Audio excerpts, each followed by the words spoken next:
Praise the Lord.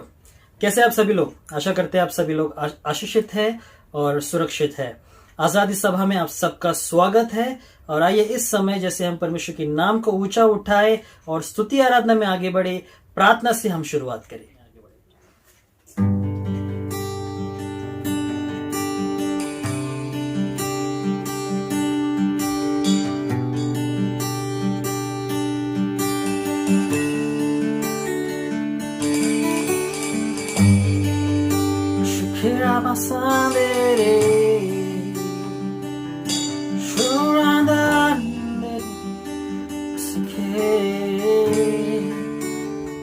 अपनी आवाजों को उठाकर उस परमेश्वर को बुलाए और कहे कि प्रभु इस समय परमेश्वर, इस समय का हमारे परमेश्वर हर एक चीजों का, हर एक सोच का परमेश्वर नियंत्रण तू ले।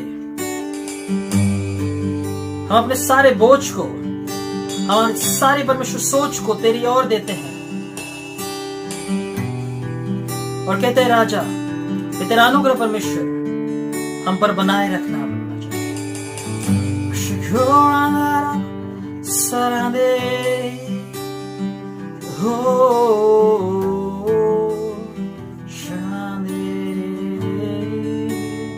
प्रभु इस समय परमेश्वर धन्यवाद करते तेरा अनुग्रह, तेरे प्रेम के लिए प्रभु, कि तूने परमेश्वर हमें सुरक्षित रखा राजा।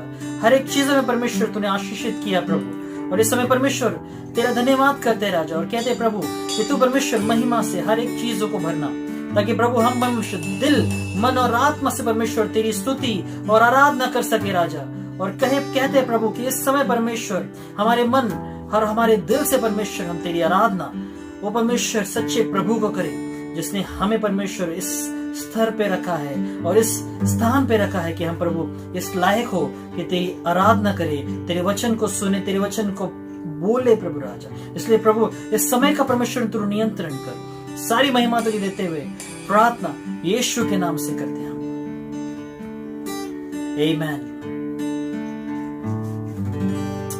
आमीन, आमीन, हालेलुया। तो आइए दोस्तों, इस समय हम स्तुति के इस गीत को ले ये कहते हुए कि धन्यवाद, हर एक चीज के लिए प्रभु को धन्यवाद हो।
प्रभु महिमा हो येशूला.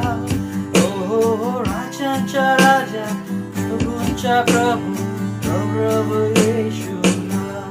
ओ राजांचा राजा प्रभूंचा प्रभू हालेलुया आमेन. ओ राजांचा राजा प्रभूंचा प्रभू हालेलुया आमेन.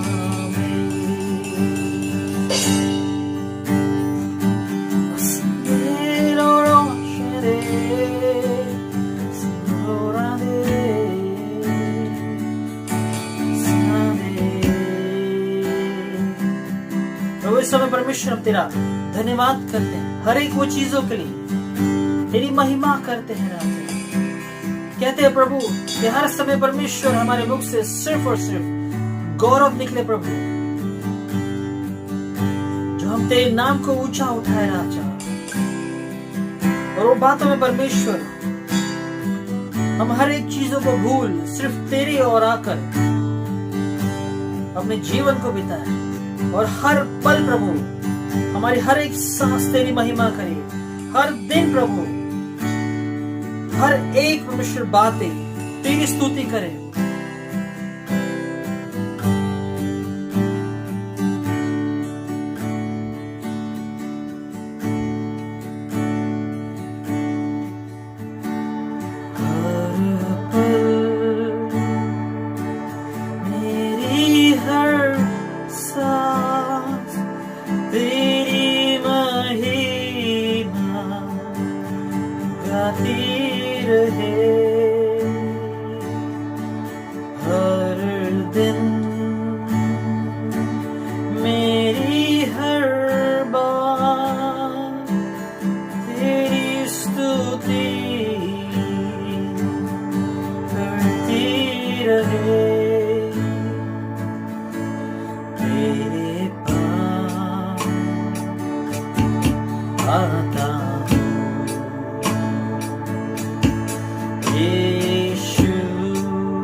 दिन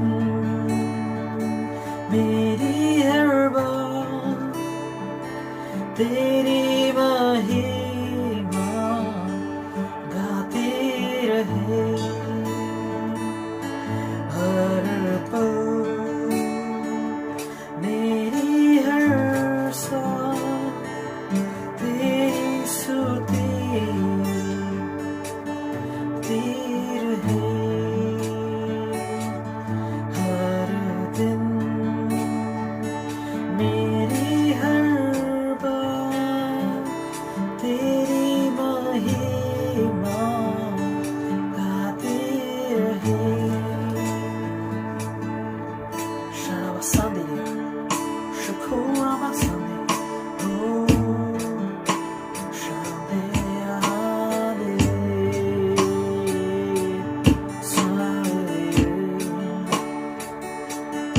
oh, Shakabere,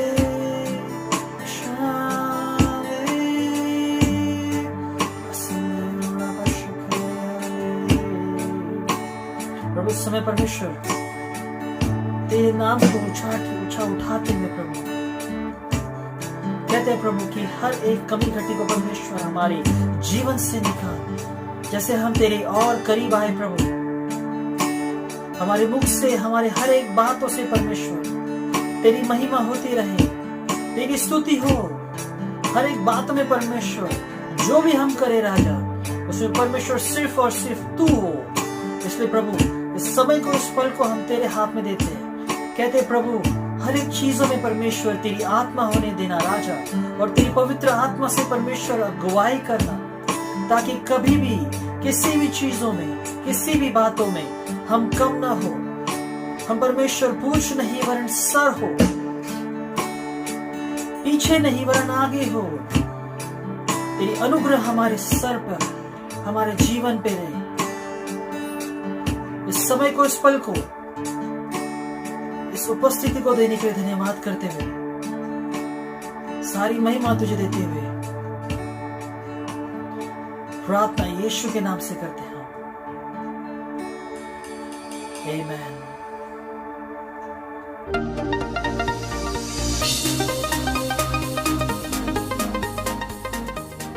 हालेलुया। आजादी लाइफ में आपका स्वागत है। प्रभु यीशु मसीह की महान और सामर्थ्य नाम से हम आपको आशीषित करते हैं।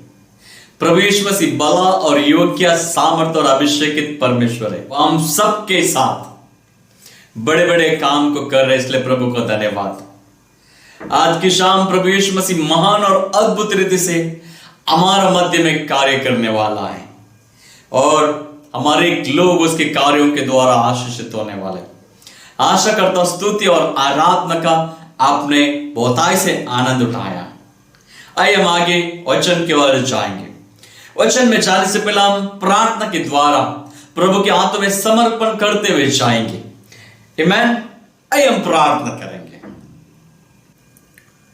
सर्वशक्तिमान परमेश्वर, हम आपको धन्यवाद देते हैं प्रभु जी। हम आपके करुणा वेदी के सामने आपके प्रिय पुत्र, हमारे उद्धारकर्ता प्रभु यीशु मसीह की महान और सामर्थ्य नाम से हम आपको ऊंचा उठाते हैं प्रभु। और इस समय हम प्रार्थना करते हैं प्रभु जी, जो आप चाहते हैं वही कार्य हमारा मध्य में होने दो, और आपकी इच्छा हमारा जीवन में होकर आशीष और अनुग्रह और भलाई के द्वारा बढ़ने के लिए सहायता कर, और आपकी करुणा हम सबके साथ होने के लिए हम प्रार्थना करते हैं। स्वर्ग का नीचे, धरती का ऊपर केवल एक नाम दिया गया है जिसके द्वारा हर एक मनुष्य जाति का उद्धार हो सकता है, वो यीशु मसीह के नाम है। उसी नाम से हम धन्यवाद देते। आगे का समय हर एक चीज का आप नियंत्रण लीजिए, हर एक गड़बड़ी को यीशु के नाम से प्रभु जी निकल जाने के लिए हम कहते हैं। तेरी शांति, तेरी दया हम सबके जीवन में बनी रहे, और आपकी करुणा सर्वदा होने के लिए हम प्रार्थना करते हैं। पवित्र आत्मा आप नियंत्रण लीजिए। यीशु मसीह की महान और सामर्थ और अभिषेकित नाम से मांगता हूं, आमीन। हालेलुया। कितने लोग आज की शाम आनंदित हैं? हर एक लोग प्रभु आपको और आनंद रखे, आपके जीवन में बहुताई का आनंद को प्रभु यीशु मसीह लेके आइए।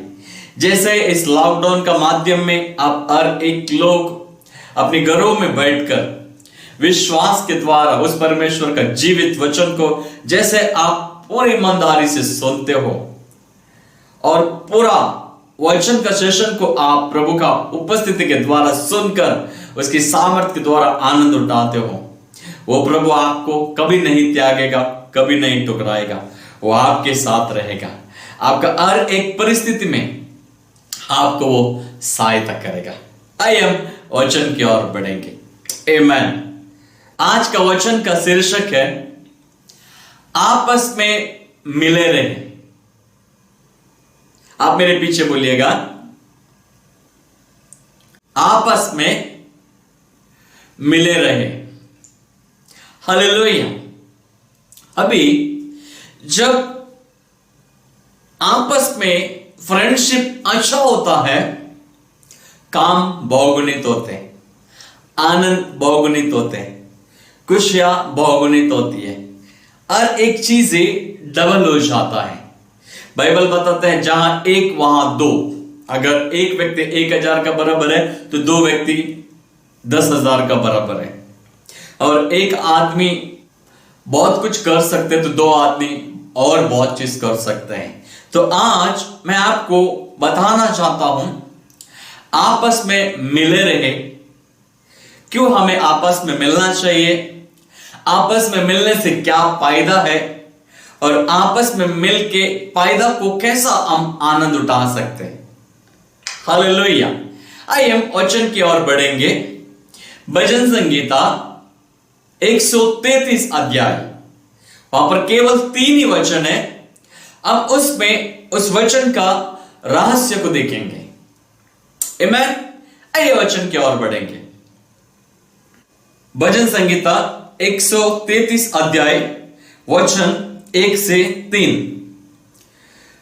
देखो ये क्या ही बली और मनोहर बात है कि भाई लोग आपस में मिले रहे। ये तो उस उत्तम तेल के समान है जो आरोन के सिर पर डाला गया था और उसकी दाढ़ी पर बहकर उसके वस्त्र की चोर तक पहुंच गया। ये हेर्मोन की उस ओस के समान है जो सियोन की पहाड़ पर गिरती है। यहोवा ने तो वही सदा के जीवन की आशीष ठहराया है। हालेलुया। यहां पर प्रभु का वचन कहता है, देखो ये क्या है बली और मनोहर बातें, भाई लोग आपस में मिले रहे। यहां पर एक ब्रदर्स और सिस्टर का रिलेशन हो सकता है, हस्बैंड एंड वाइफ, एक दोस्त से, या एक कलीसिया या ऑफिस। छोटी छोटी बातों को हम देखेंगे। अभी शैतान का काम क्या है, आप सभी जानते हो। आप परमेश्वर के बच्चे हैं, आप परमेश्वर का प्रियजन हो।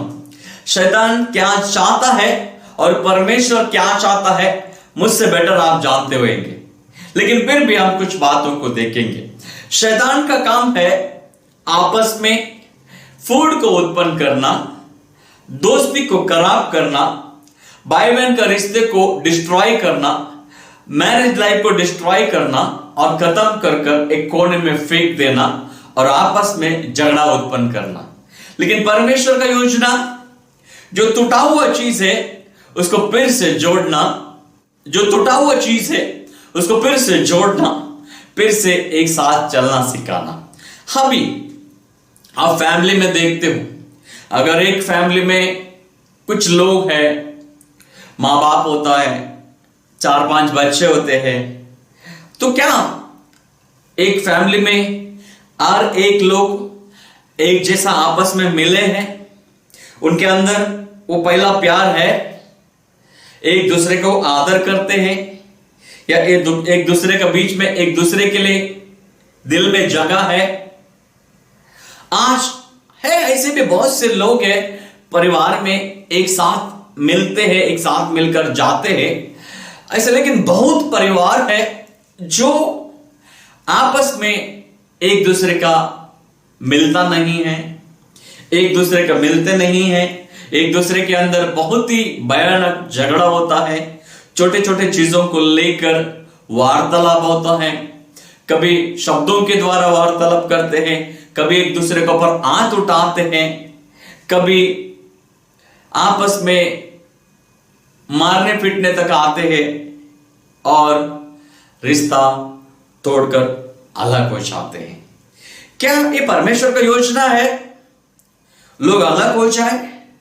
मेरे प्रियजनों, नहीं, ये शैतान की योजना है। शैतान को मालूम है अगर एकता में लोग रहेंगे उसके राज खत्म हो जाएगा।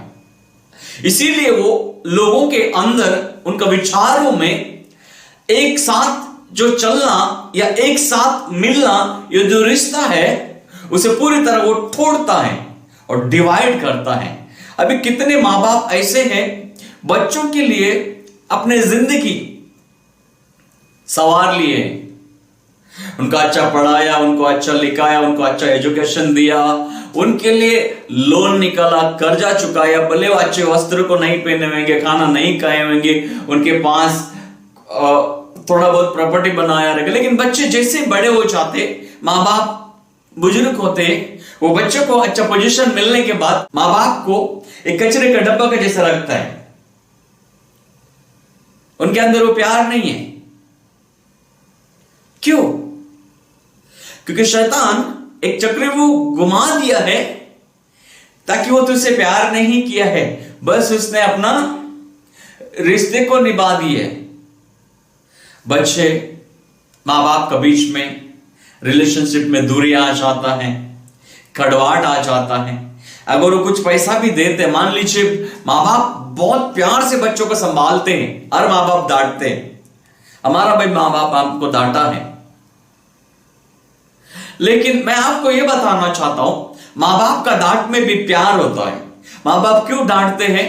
ताकि उसके बच्चा बड़ा होने के बाद सही राह पर चले, वो एक समझदारी में आए और अच्छे मार्गदर्शन में पड़े, ताकि वो जब भी वो शयाना बनेगा, अपने पैर पर जब भी वो खड़ा रहेगा, लोगों का बीच में वो आदर करने वाला बने और लोगों का आदर को पाने वाला बने। लेकिन बच्चे नहीं समझते और बच्चे शैतान की सोच में इस तरह सोचते होंगे, मैं अभी सब कुछ कर सकता हूं, मुझे सब मालूम है, मेरे ही द्वारा सब होगा। जब ये पगार आने लगता है, थोड़ा ज्यादा पगार मिलेगा, तो वो अंदर एनिमी का घमंड आ जाता है। वहां पर क्या होता है, आपस में जो मेल मिलाप का जो रिश्ता है, धीरे धीरे धीरे धीरे धीरे संबंध दूर हो जाता है। लेकिन प्रभु ऐसा नहीं चाहता है। प्रभु चाहते हैं लोग, यीशु मसीह ये चाहता है लोग मिले रहे, जो जुड़े रहे, लोग आपस में एक दूसरे के बीच में अच्छी संबंध बनाए, ताकि परमेश्वर का जो उत्तम आशीष है वो उतर आ जाए, वो परिवार में बहे। माँ बाप का जो अभिषेक है वो बच्चे का अंदर आए, बच्चे से उनके बच्चों को जनरेशन में फैले। और एनिमी नहीं चाहता, इसलिए वो क्या करते हैं, रिश्ते को डिवाइड करते। जो अनॉइंटिंग का जो स्तर है, जो अभिषेक का जो स्तर है, वहीं पर रोकने के लिए प्रयास करते हैं। और आगे हम देखेंगे जो पति पत्नी हैं, जब वे विवाह करते हैं, हजारों कस्में खाते हैं, सुख में दुख में मैं तेरे साथ चलूंगा और एक बातों में मैं वादा को निभाऊंगा, मैं कभी तुझे नहीं त्यागूंगा करके कसम खाते हैं। और कुछ समय के बाद अगर एक दूसरे का कोऑर्डिनेशन बराबर नहीं है, स्टार्टिंग में थोड़े थोड़े बात में आपस में मेल मिलाव बराबर नहीं, शब्दों के द्वारा छेड़छाड़, कंटा लाना, काम बराबर नहीं करना, एक दूसरे को थोड़ा नफरत से देखना, उसके बाद वो भावना बढ़ जाता है। अपने फ्रेंड्स लोगों से शेयर करना, वो लोग कुछ गलत आइडिया देना, उसके बाद घर में मारा मार, फिर कोर्ट तक जाता है, कोर्ट केस के लिए। क्या परमेश्वर ने इस चीजों के लिए विवाह को जोड़ा है? परमेश्वर ने कहा विवाह अच्छा है, आशीषित किया, फलो और फूलो, बहुगुणित हो जाओ। आज हम देखते हैं कई मां बाप अपनी झगड़े की वजह से डिवोर्स कर बच्चा किसके पास रहेगा, बच्चा कैसा जिएगा, ये नहीं, कई बच्चे इसका वजह से गलत लाइन में जा चुके हैं, कई बच्चे आउट लाइन में हैं, कई लोगों के जीवन में कोई आशा नहीं है, या महापरीक्षा में आकर एक दूसरे के पीछे झगड़ा कर अपनी सर्वोत्तम पत्नी या पति को छोड़कर किसी और के साथ चलना नहीं। परमेश्वर ने जो चीज दिया है एक साथ चलने के लिए, एक रिश्ते में बढ़ने के लिए, मैं आपको ये क्यों बता रहा हूं, क्योंकि उसी वचन में रहस्य छुपा है। मैं फिर से पढ़ता हूं, देखो वो क्या है, बली और मनोहर बात, भाई लोग आपस में मिले रहे। ये तो उस उत्तम तेल के समान जो आरोन के सिर पर डाला गया था और उसकी दाढ़ी पर से बहकर उसके वस्त्र की चोर तक पहुंच गया। ये हेमोन के उस ओस के समान है जो सियोन के पहाड़ पर गिरती है। यहोवा ने तो वही सदा की जीवन की आशीष ठहराया है। हालेलुया। यहां पर जब ये रिश्ता टूट जाता है, जो आशीष स्वर्गीय पिता के और मिलती है वो चकनाचूर हो जाता है, लेकिन रिश्ता कायम रहता है, वो मिलता है, उसमें मेल मिलाप बढ़ता है, उसमें जो प्यार बढ़ता है, उनकी संबंध बढ़ती है, उनके रिलेशंस बढ़ते हैं, तब वो जो आशीष ऊपर से बहने लगता है और वो आशीष बहुगुणित होता है। मेरे प्रियजनों, परमेश्वर ने आपको सुंदर रीति से, प्रेम से, परिपूर्णता से आशीष इसीलिए किया है ताकि आप औरों को आशीष करने वाला बने, औरों के लिए आप आशीष का कारण बने।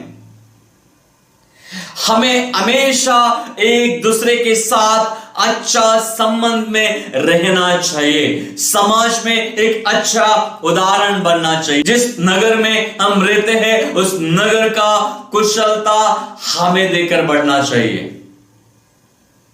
हालेलुया। उन नगर में लोगों को लगना चाहिए ये व्यक्ति के द्वारा या इन लोगों के द्वारा प्रेम की नदियां बहता है। खुशियां बांटने वाले लोग हैं, क्योंकि वो जो उत्तम अभिषेक है आरोन का, जो सिर पर डाला गया है, उस अभिषेक को उसकी दाढ़ी पर उतरा, दाढ़ी से उसका कॉलर से उसका वस्त्र को उतरने लगा। मैं आपको बताना चाहता हूं, ये जो अभिषेक आपका मम्मी पापा का ऊपर उतर आया है, जो अभिषेक आपका विवाह का टाइम पे आपका विवाहित जीवन में उतर आया है, वो या आप भाई बहन के लिए जो अभिषेक मम्मी पापा के द्वारा स्प्रेड हुआ है, वो अगर बहुगुणित होना चाहिए, आपका रिलेशन बहुत अच्छा होना चाहिए। उस परमेश्वर के साथ भी आपका रिलेशन अच्छा होना चाहिए। आपका व्यक्तिगत जीवन में, आपका पारिवारिक जीवन में, भाई बहन के जीवन में, हस्बैंड वाइफ के जीवन में भी बहुगुणित होना चाहिए। हालेलुया। और जब हम कलीसिया में मिलते हैं,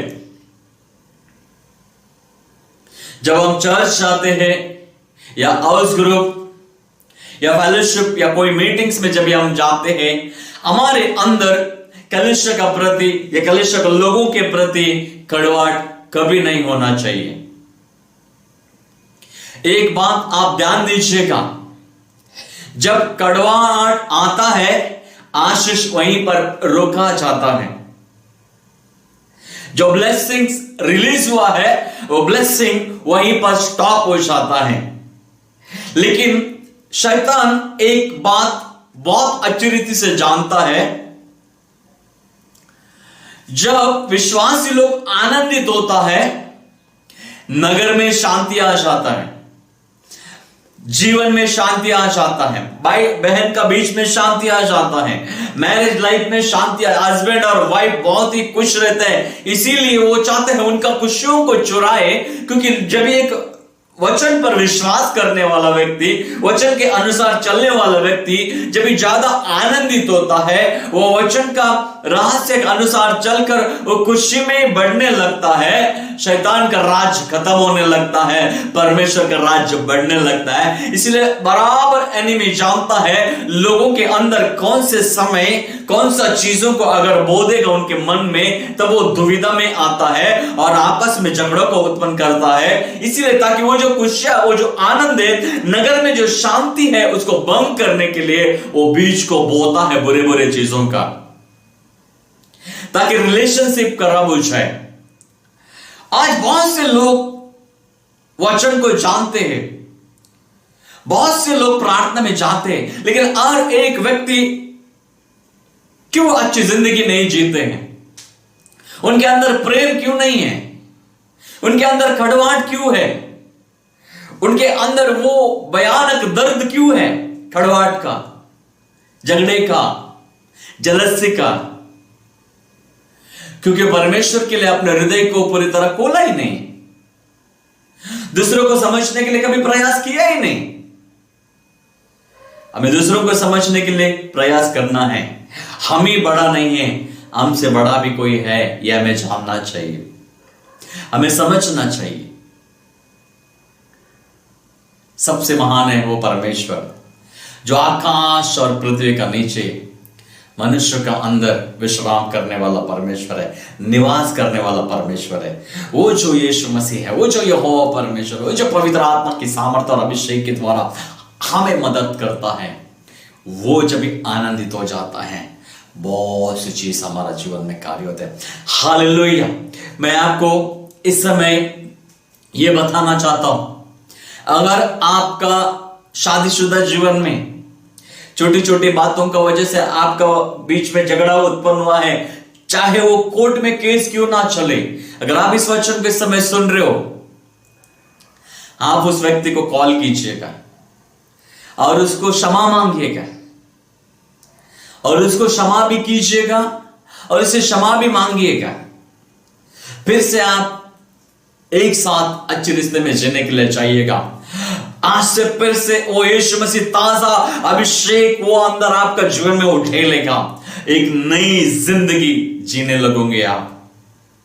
और उन भाई लोगों को भी मैं कहना चाहता, जो परिवार में झगड़ा चल रहा है, ज्यादा से ज्यादा प्रॉपर्टी के लिए झगड़ा करते हैं, छोटी छोटी चीजों के लिए झगड़ा करते हैं, अरे परमेश्वर तो मांगने वाले को सब कुछ देता है, झगड़ा करने का क्या जरूरत है? अगर आप का बीच में, भाई और बहन का बीच में रिश्ता बराबर नहीं है, कठिन है लेकिन असंभव नहीं, संभव है, आप कर सकते हो। प्रभु यीशु मसीह आपको मदद करेगा। मिलिएगा, बैठिएगा, प्यार को बांटिएगा। जो बचपन में एक साथ खेलते थे, एक साथ मिलते थे, भाई और बहन का बिना रह नहीं सकते थे, बड़ा होने के बाद क्यों वो दूरी?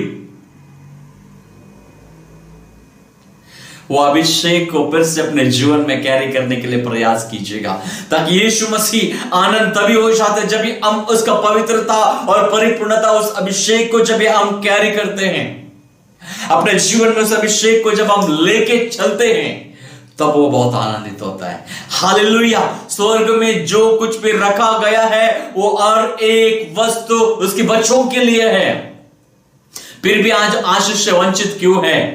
क्योंकि हम आपस में मिले नहीं हैं, एक दूसरे का संबंध बराबर नहीं है, एक दूसरे का सोच में जो एनिमी ने फूट डाला है, उसका वजह से। मेरे प्रियजनों, वो एनिमी क्या है वो हमें जानना है। इस संसार में सबसे बड़ा नफरत कौन है? मनुष्य का सोच। और नफरत को वो प्यार में बदल देना चाहिए। भाई बहन का रिश्तों में, पति पत्नी का रिश्तों में, दोस्तों का रिश्तों में, भलाई करते हुए, अच्छा करते हुए, समाज में मान कार्यों को हम देखेंगे। तीसरा वचन का आखिरी वचन में क्या लिखा है? यहोवा ने तो वो ही सदा की जीवन का आशीष ठहराया है। हालेलुया। अरमोन पर्वत से जो ओस गिरता है उसका मतलब क्या है? वहां हमेशा हरियाली बना रहेगा, वो हमेशा फलवंत रहेगा, वो हमेशा सुखदायक झरने की ओर बढ़ेगा, वो हमेशा हरा भरा रहेगा, सूखा घास का जैसा नहीं, मुरझाया गया घास का जैसा नहीं, हमेशा हरा भरा एकदम फलवंत जगह। फिर लाइफ क्यों फलवंत नहीं है? ढूंढना है, समझना है। हालेलुया। बाइबल बताता है 12 महीने में 12 तरीके का फल उत्पन्न करता है। प्रकाशित वाक्य 22 अध्याय का 1 से 5 वचन अगर आप पढ़ते हो, हर महीने में और एक तरीके का फल उत्पन्न होता है। तो हमारा जीवन में भी प्रेम का फल, भलाई का फल, नम्रता का फल, करुणा का फल, दयावन के फल, और एक रीति से हमारे अंदर वो दिखाई देना चाहिए। हमारा जो अलग मार्क्स है, जो दिखाने के लिए एक अंदर एक व्यक्ति है ना, वो एक मार्क्स को निकालना है। जो अंदर परमेश्वर बैठा है, उसका जो इच्छा है उसके अनुसार हमें चलना है। तब उस उत्तम बाग में आप और हम आनंदित होकर अनुभव करने लगेंगे। नीति वचन 34 अध्याय का 8 वचन में लिखा है, taste and see the Lord is good. चख कर देख यहोवा कैसा भला है। कैसा चखेंगे? जब हम एक दूसरे से मिलजुल कर रहेंगे, एक दूसरे के साथ प्यार और मोहब्बत बांटते हुए रहेंगे, रिश्ते को तोड़ते हुए नहीं, कलेश को तोड़ते हुए नहीं, परंतु जोड़ते हुए हम आगे बढ़ेंगे परमेश्वर की महिमा के लिए, उसके राज्य को आगे लेके चलने के लिए। मैं आज बताना चाहता हूं, टूटे हुए परिवार को प्रभु यीशु मसीह जोड़ रहा है। क्षमा मांगना चाहिए। क्षमा का हृदय हमेशा हमारे हृदय में होना चाहिए, तभी वो जीवन की आशीष हमारा अंदर बहने लगेगा। मृत्यु के दंड से पूरे पार। पाप डिवाइडेंस को लेके आता है, पवित्रता रिश्ते को बढ़ाता है। और एक चीज ध्यान दीजिएगा, जहां पर गड़बड़ी है, जहां पर झगड़ा है, जहां पर बुरी सोच है, वहां पर परमेश्वर का आत्मा नहीं है। जहां पर प्रभु की आत्मा है, वहां पर गड़बड़ी नहीं है।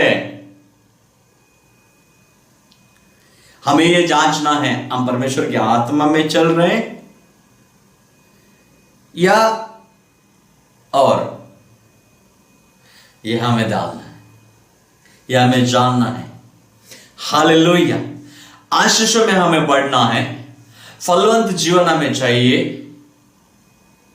राजा दावीद कहते हैं भजन संगीता 23 में, यहोवा मेरा चरवा है, मुझे कोई गति नहीं है, अरे चराइयों में ले चलता है, सुखदायक के झरने की ओर। चाहे मैं घोर अंधकार का तराई से होकर भी जाऊं, तो भी मैं आने से नहीं डरूंगा।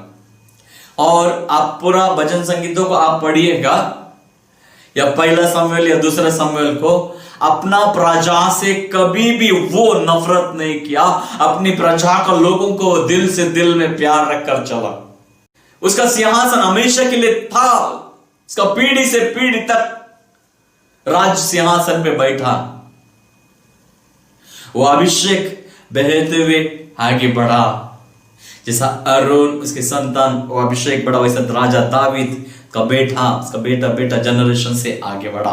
मेरे प्रिय सुनो, प्रभु यीशु मसीह जिस मकसद के लिए, जिस कार्यों के लिए, जिस बातों के लिए आपको चुना है, वो अभिषेक आपका जनरेशन टू जनरेशन फॉलो होगा। बस हमें अच्छा रिश्तों में चलना है। प्रभु यीशु मसीह आपसे बहुत प्यार करता है। मैं डराने के लिए नहीं कह रहा हूं, मैं आप गलत व्यक्ति है करके नहीं कह रहा हूं, लेकिन एनिमी ने जो सोच मन में डाला है वो हमारा जीवन से निकल जाए, हम सच्चा प्रेम करने वाला व्यक्ति बने। जैसा यीशु मसीह हमसे प्रेम किया, उसमें कोई भी कपट नहीं था, वैसे ही हम भी प्रेम करने वाले अपने आपस में, उसमें कोई कपट ना हो। हालेलुया। क्या हम कर सकते हैं? हाँ, हम कर सकते हैं। मसीह हम में है और हम मसीह का प्रेम के लिए सब कुछ कर सकते हैं। हमारा जीवन में यीशु का प्रेम हमें मजबूर करेगा एक साथ चलने के लिए, एक साथ मिलने के लिए, एक साथ बढ़ने के लिए, भाई बहन का रिलेशन में, मैरिज लाइफ में, फ्रेंड सर्कल में, कॉलेज में, जहां हम जॉब करते हैं या हम जिस नगर में रहते हैं, जहां कहीं भी हम जाते हैं, या हमारा रिलेशन रिश्तेदार लोगों के साथ, हर व्यक्ति हमें देखकर लगना चाहिए हमसे प्रभु प्रेम करता है और हम भी प्रभु से प्रेम करते हैं। हालेलुया। इसीलिए यीशु मसीह ने कहा आपस में प्रेम करो, इससे बड़ा कोई आज्ञा नहीं है। हालेलुया। अगर आप अभी तक सच्चा प्रेम को नहीं जाना है, आपस में मिले जुले रहने के लिए आप वंचित हैं, मैं आपको बताना चाहता हूं, प्रभु यीशु मसीह संसार में 2020 साल पहला आया लोगों के अंदर सच्चा प्रेम का डालने के लिए, टूटे हुए रिश्तों को फिर से जोड़ने के लिए। जो पाप संसार में आया है उस पाप को धोकर पवित्र जिंदगी देने के लिए यीशु मसीह उस क्रूस पर मरा। जो कोई भी यीशु मसीह मरे हुए में से जी उठा करके मुंह से अंगीकार करता है यीशु ही प्रभु कर अनंत जीवन उसका है, क्योंकि यीशु मसीह एकमात्र परमेश्वर है जो परमेश्वर और मनुष्य का बीच में जो रिश्ता टूट गया था वो जोड़ने के लिए आया और उसने जोड़ दिया। जो कोई भी विश्वास करता है उनको वो नया जिंदगी देता है। अगर आप यीशु मसीह को कभी अपने हृदय में नहीं बुलाया है, उसका प्रेम से आप वंचित हैं, तो आप इस प्रार्थना को मेरे पीछे कह सकते हैं। प्रभु यीशु मसीह, मैं एक पापी हूं, मेरे पाप को धोकर शुद्ध कीजिए। प्रभु यीशु मसीह, आप मेरे जीवन का प्रभु बनिए।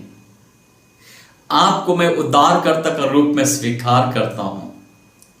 आज से मुझे आप मार्गदर्शन कीजिए।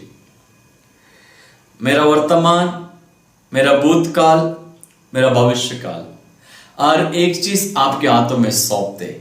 जो आप चाहते हैं वो मेरे जीवन में होने दीजिए। और बातों में, मेरे जीवन में मैं आपको ऊंचा उठाना चाहता हूं। अब तक जो भी अपराध मैंने किया है उन हर एक बातों के लिए मैं क्षमा मांगता हूं। नई जिंदगी देकर आप मुझे चलाइए। आज से आप मार्गदर्शन कीजिए। यीशु मसीह के नाम से मांगता हूं, आमेन, आमेन, हालेलुया। प्रभु यीशु मसीह आपसे प्यार करता है। आपका टूटे हुए परिवार को फिर से जोड़ना चाहता है। वो आपके अंदर भलाई को लेके आएगा। धन्यवाद। आइए हम आपके लिए प्रार्थना करते हैं। सर्वशक्तिमान परमेश्वर, हम इस समय हम प्रार्थना करते, जो लोग वचन को सुन रहे प्रभु जी, उनको जीवन में नई जिंदगी को लेके आना प्रभु जी। जो रिश्ता प्रभु जी टूट गए हैं, ये मसीह के नाम से टूटे हुए रिश्ता फिर से जुड़ने के लिए हम प्रार्थना करते हैं प्रभु जी। अपने भाई और बहन का बीच में अगर नफरत है प्रभु, उस रिश्ते को जोड़ने के लिए सहायता करना। मम्मी पापा का ऊपर नफरत है प्रभु जी, उस रिश्ते को जोड़ने के लिए सहायता करना। या मम्मी पापा बच्चों से प्रभु जी नफरत करते, उस रिश्ते को जोड़ने के लिए सहायता करना। शादीशुदा जीवन में जो लोग जीवन जिंदगी जी रहे प्रभु जी, मैरिज लाइफ में कई तरह का प्रॉब्लम्स क्रिएट हो रहे हैं, उस रिश्ते को अच्छा करने के लिए तो सहायता करना। जो भी शैतान ने प्रभु जी परिवार का बीच में दीवार डाला है, हम यीशु के नाम से कहते हैं प्रभु, तेरे वचन के अनुसार प्रभु उस रिश्ते को अच्छा करने के लिए सहायता करना और एक शैतान की योजना से बाहर निकालना प्रभु जी। तंदुरुस्ती देना प्रभु जी। भाई बहन का बीच में, माता पिता का बीच में, बच्चों का बीच में, वैवाहिक जीवन में, कलेश में और एक क्षेत्र में फलवंत होकर बढ़ने के लिए सहायता कर। और आपके अपरंपार प्रेम सबके जीवन में होने के लिए हम प्रार्थना करते हैं। जिन्होंने प्रभु जी अपने परिवार को खोया है, अपने वैवाहिक जीवन को खोया है, बच्चों को खोया है प्रभु जी, कलेशों को खोया है, फिर से वो पाने वाला बने तो आशीष करना। अगर इस समय कोई भी बीमार है प्रभु जी, तेरा वचन जैसे सुनते, तेरा वचन कहते सुनने से प्रभु जी, सुनने से चंगाई आती है। जो लोग सुनते प्रभु जी, उनको तू पूरी तरह चंगा करना, छुड़ाना प्रभु जी, तू आशीषित करना। प्रभु यीशु मसीह, ज्योति बहन को मैं इस समय तेरी चंगाई को कहता हूं प्रभु जी, जो कैंसर से प्रभु जी पीड़ित है प्रभु जी, जो शरीर में उनका तकलीफ है प्रभु जी, उस तकलीफ को पूरी तरह निकालना प्रभु जी, और उनका रिपोर्ट सारे नॉर्मल आने के लिए हम प्रार्थना करते। और हम प्रार्थना करते प्रभु जी, उनके जीवन में तेरी भलाई को लेके आना। प्रभु हम प्रार्थना करते प्रभु उस परिवार में तेरे आशीष को लेके आना। और उसी तरह मैं प्रार्थना करते समय कोविड-19 में जितने भी लोग फंसे हुए हैं प्रभु जी, भारत में इस समय कोविड-19 का जो रफ्तार जो बढ़ रहा है, उसके सामर्थ्य को यीशु के नाम से टूटने के लिए हम प्रार्थना करते हैं। सामर्थ्य और अभिषेक के द्वारा पूरी तरह चंगाई पूरी तरह उतर आने के लिए हम प्रार्थना करते हैं।